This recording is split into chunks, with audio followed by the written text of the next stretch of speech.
Today, we're gonna dig into the workhorse truck, the one we use to tow everything that we do around here. But just like everything, it needs its own maintenance. It's got its own little quirks and kinks that need to be worked on. We just used it this past weekend to go pick up something you'll see later on in the video. But on our way back from Louisiana, somewhat Louisiana, to back here in Houston, we had a wheel bearing go out. So I've got to change out this wheel bearing real quick. So come along with me while we change this thing. All right, so the first thing we're gonna do is pull off the dually hub adapter. And I've got a screwdriver stuck through the rotor to keep it from rotating. Hey, I broke that one loose a second ago.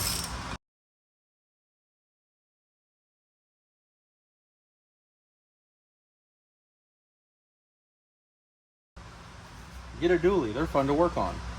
So now that I just sat down on the ground, I need a pair of pliers. All right, so we just pulled the hub selector off.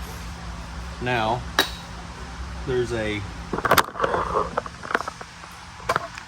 down inside of there, you have a snap ring followed by a series of spacers. So I can pull that snap ring and I can pull those spacers out.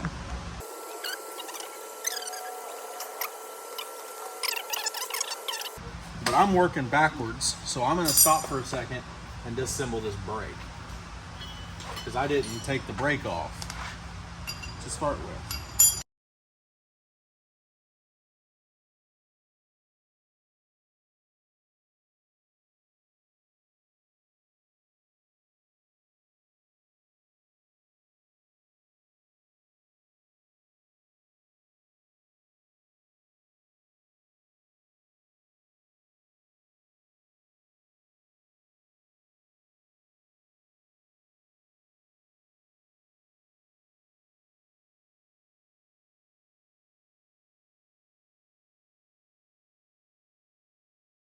My next step is I need to disconnect this steering rod so that way I can pivot the axle from side to side and I can pull the bolts out of the wheel bearing.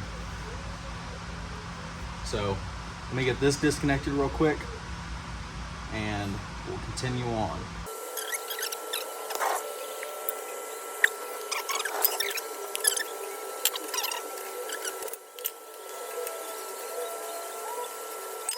Now, a little tip, these are always stuck, so if you leave the nut on here whenever you go to beat on it, you won't mushroom out the end of that bolt.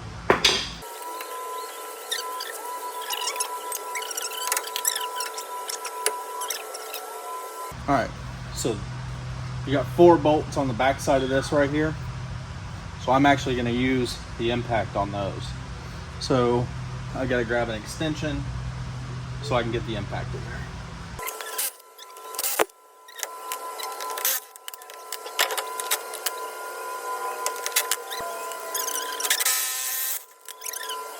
All right, so now I'm gonna go ahead and pull this off.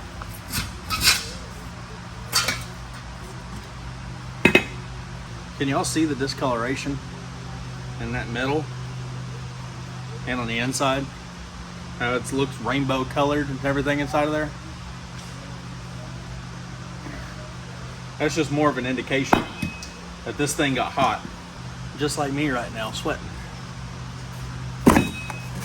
So I'm threading these on real quick because online they said to, this is my first time ever doing these, so give me a break. But it said to double nut them and completely lock these in.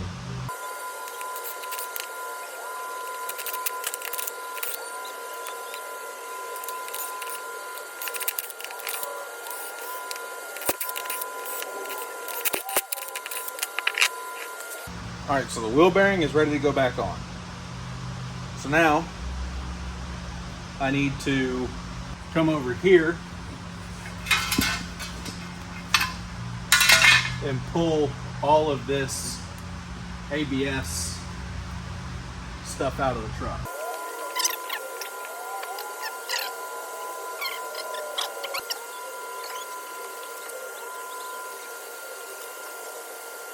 We are all ready.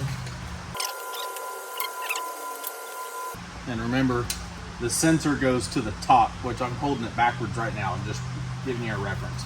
Sensor goes to the top.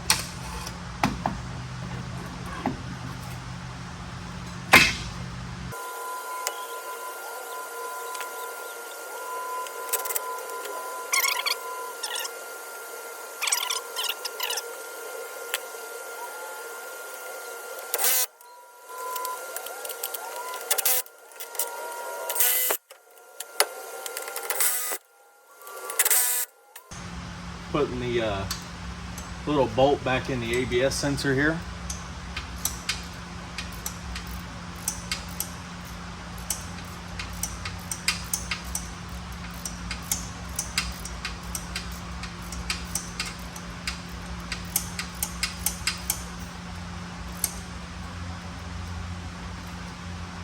I think you can help me tonight find the general number.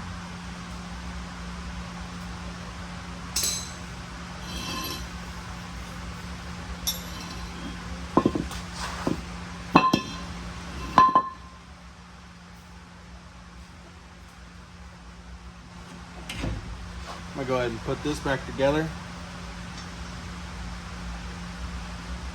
Yeah, I should be able to.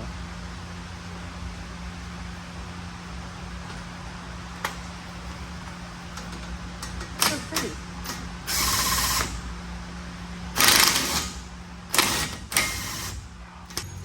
Now, I'll go ahead and slip the rotor on.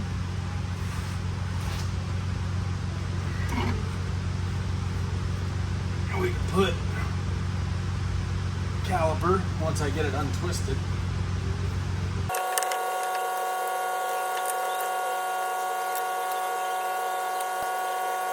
Now we bolt this caliper back on. Caliper's on. Now we'll clip in.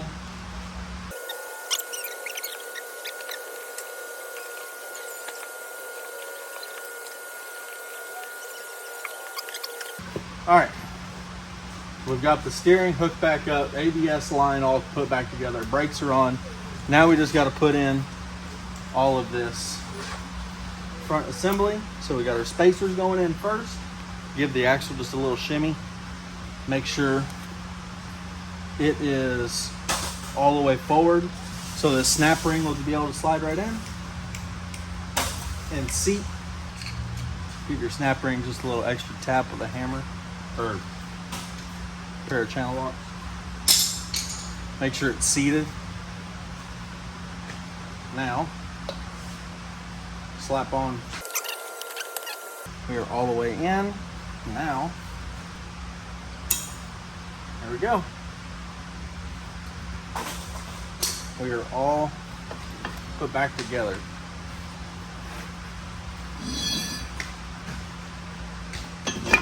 If it was a single wheel, but we got a dually.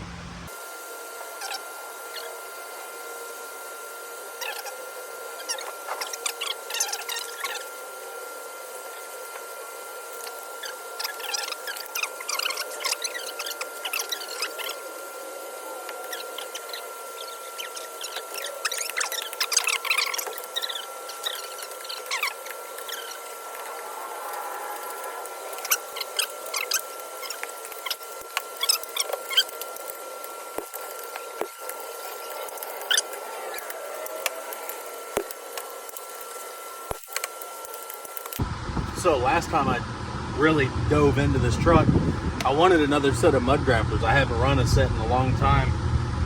And, well, they're just about worn out. They still got a little bit of life left, just enough life you can sell them and somebody can run them for a little while and just get a little bit of life out of them. But we just picked this up an RV, a travel trailer, and I didn't want to get stuck out in the middle of nowhere with 16s on 35s because they're such an awkward size tire. You're not going to be able to find what you need to get this fixed and back on the road if you're out in the middle of somewhere pulling a trailer and you're stuck with needing another set of tires.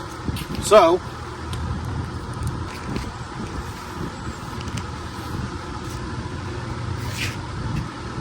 "20" wheels, 35" tires. I picked up a set of used wheels and used tires. I just got everything put together.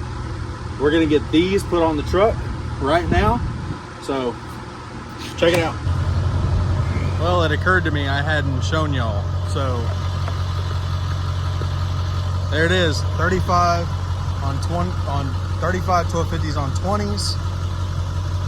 We got 35 1250s on 20s in the rear. We got the camper hooked up, truck hooked up, and here we go. We're gonna go on a road trip. There it is. We just rolled in. It's late. Just put about a little over 900 miles on the truck. Everything did great. Definitely wider going down the road. A lot of those highway stretches, things got a little narrow. Took a little getting used to. We didn't rub nothing, we didn't hit nothing, but definitely was something to get used to going down the road. But we just went out to Uvalde, just outside of San Antonio, and the truck did great. The wheel bearing did amazing, and the new wheels and tire setup did awesome. And now the truck is filthy. We had it all clean and washed before we left, but there she is now. So we're gonna call it a night. We're gonna go home, get cleaned up, washed up. We all got work tomorrow, but there it is. Another successful little project done. The truck cleaned up, fixed up for a 900-mile road trip. Oh, and by the way, we got about 9, almost 10 miles a gallon pulling a 26-foot, it's actually a 30-foot overall travel trailer. So if you're wondering what a 7.3 on 35 1250 20s will do in a scenario pulling a travel trailer, it's about 10 miles a gallon, just shy of 10 miles a gallon. And that was one tank there, one tank back. So not too bad, not too great, but find me another diesel truck that'll do better. There's not very many out there that'll do a whole lot better with four-wheel drive and big tires and all that stuff. But there we go. Appreciate it. See y'all in the next one.